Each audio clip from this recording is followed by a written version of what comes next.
Hello, my dear student friends. I hope all of you are doing well and you are staying safe and fine during this COVID crisis.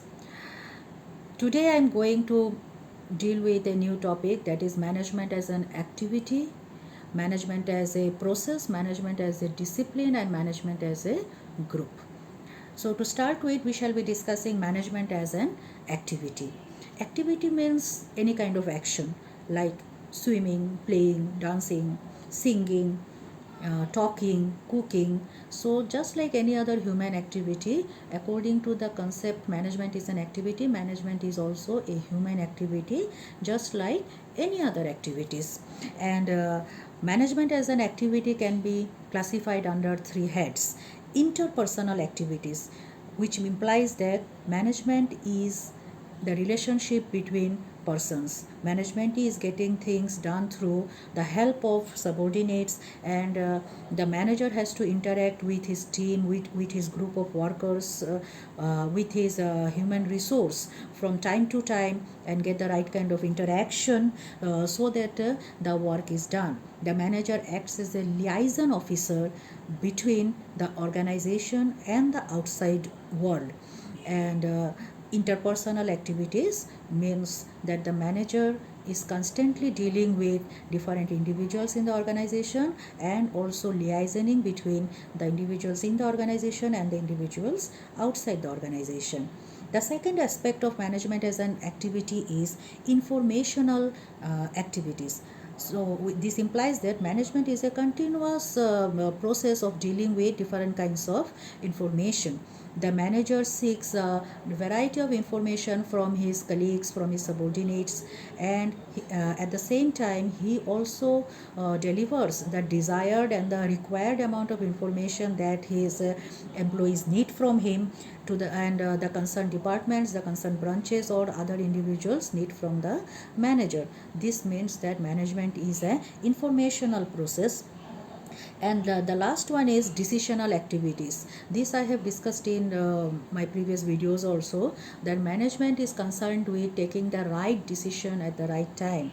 Management is the capability of taking decisions appropriately during crucial times, during difficult times, and those decisions usually have long-term effects, and the manager has to be very careful while taking the decisions for the organization, because it will not only impact the total organization, it will also impact the survival and growth of the organization, as well as the employees of the organization and different other stakeholders. So the first concept of management is that management is an activity just like any other human activity, and these activities are broadly of three types, that is interpersonal activities, informational activities, and the third one is decisional activities.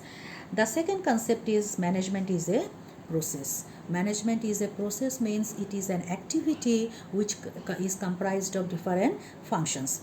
So in this context, different management thinkers at different point of time, they have given a different list of management functions. But after going through all the lists, after going through the contributions of different management thinkers in this respect, we can say that basically there are five management functions, and these are planning, organizing, staffing, directing, and controlling. So management as a process is a combination of these five managerial functions broadly in order to utilize the resources, that is the 5 M's: manpower, money, machines, materials, and methods. These are the resources to get the output, that is desirable goals or desirable objectives which have been set. And the concept of management as a process can be classified again under four heads. The first one is social process. In human factor, that is the employees, they are the most important element in an organization, and management involves interactions among people. Management tries to create harmonious interpersonal exchanges, harmonious collaborations among people in the organization so that the desired results can be achieved. So management is a social process. Management is an integrated process. This means that management integrates, management synchronizes, or you can say management combines. It creates a harmony among different human resources, financial resources, and physical resources in the organization. And the proper synchronization and harmonization of these resources will lead to the achievement of the group goals, will lead to the achievement of the organizational goals more smoothly and more fruitfully. Management is an interactive process. Management is not a one-way process. Management is always a two-way process. There will be certain instructions, there will be certain guidelines, or there will be certain circulars from the side of the management, and at the same time from the side of the employees, different suggestions, different feedback, or different inputs will come to the management. So this continuous interaction is very necessary in order to get fruitful results in any organization. And so we can say that management is an interactive process, and believe me, student friends, this interaction should not stop. This interaction, whether sweet or whether bitter, the brainstorming sessions should continuously go on. There may be arguments sometimes, but from different arguments, from different discussions and deliberations, very often very good results, very good suggestions come out for the benefit of the total organization, as well as for the benefit of people who are working in the organization.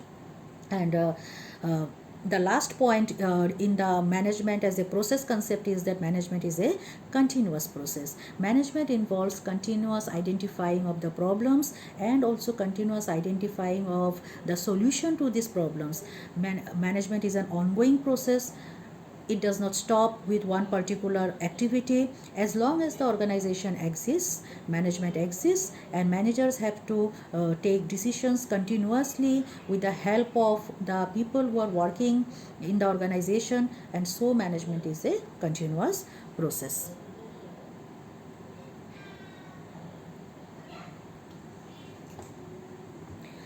Now the third point is management as a discipline. A discipline means a field of study or a branch of knowledge which has its own existence, which has its own unique recognition. And in the 21st century, management is increasingly being considered as an important discipline of study, as an important branch of knowledge. And there are several reasons which have contributed to this aspect. I think you have seen the trend that different institutions, different business schools, different organizations are growing rapidly, imparting management education so that people can build a career in management. The significance of management in career development has increased tremendously over the last 2 to 3 decades. Sometimes people say that if you are qualified in other aspects, you may be the leader in the technological aspect in the organization, but managing the total organization, some knowledge, some qualification in management is required. And that's why in the last 2 to 3 decades we have seen a tremendous increase in the number of management institutes imparting management education to the young generation, so that they can develop their career, so that they can excel their career and ride up to the corporate ladder through management education. Scholars are interested in conducting research in different areas of management. Different management practitioners are very much interested in the study of management, so that new areas, new strategies can be identified. And the government has also shown tremendous interest in the area of management, because management is such an area which has a very broad aspect. Like for example, you see human resource management, which I was talking to you in the previous points, marketing management, financial management, event management, risk management, crisis management, customer relationship management, etc., etc., etc. As we will take the classes, I will try to give you more inputs, insights to different areas of management. The dimension, the areas of management is growing tremendously, and that's why management is increasingly being considered as a discipline.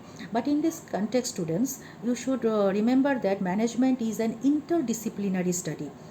That means management has borrowed its thoughts from different subjects like economics, like psychology, like sociology, like mathematics, statistics, public administration, and many others, apart from unique management principles and theories through different researches and through different experiments. So in the 21st century, we can say that management is a unique branch of study. Management is a separate discipline of study. And the last concept of management is management as a group. I have told you in my very first video only that a single individual in present day organizations cannot do all the work. The individual will definitely need the help of some people, a few, or maybe a huge group to get the work done. So management is definitely a group activity, and in this group activity different people occupy different managerial positions. There are basically three levels of management: the top level management, the middle level management, and the lower level management. And it is through the synchronization of the efforts of the managers at different levels of management that the total work of the organization is done. The management people individually are known as managers, and in management as a group I would like to share with you that there are basically three kind of managers. The first one is family managers. I am sure students you have heard about different family businesses which are run since generations, maybe by the great grandfather, then grandfather, then the father, then his sons, their sons. So in this way what happens, by virtue of being a member of the family, by virtue of being the heirs of the family, a person becomes a manager in a particular business. So the first category of managers are the family managers. The second category of managers are professional managers. This means that people, by virtue of their professional qualification, by virtue of their professional experience, and because of their expertise in a particular area, they are appointed as managers in different corporations, in different business organizations, and it is their personal professional knowledge that takes them to the corporate ladder, that takes them to different heights of a business, and this kind of people are called professional managers. And the last category of managers are the civil servants. Civil servants means the government servants. The government servants are basically responsible for not only helping in the administration of the country, but also running a very important part of the economy, that is the public sector units. That means the business units which are run by the government, or those units in which the majority of the shares are held by the government. And in this case the civil servants, like the IS officers, like the ACS officers, and people in different other civil servant posts, administrative posts, they work as managers. This kind of managers you will perhaps find in Oil India Limited, Indian Oil Corporation, BSNL. That means in the public sector units, the civil servants, by virtue of their position, they become the managers of the organization. So with this I would like to conclude this class. I hope you have understood, and as I always say, if you have any queries, you may post your queries to me. I would be more than happy to answer your queries. Thank you so much. Have a good time.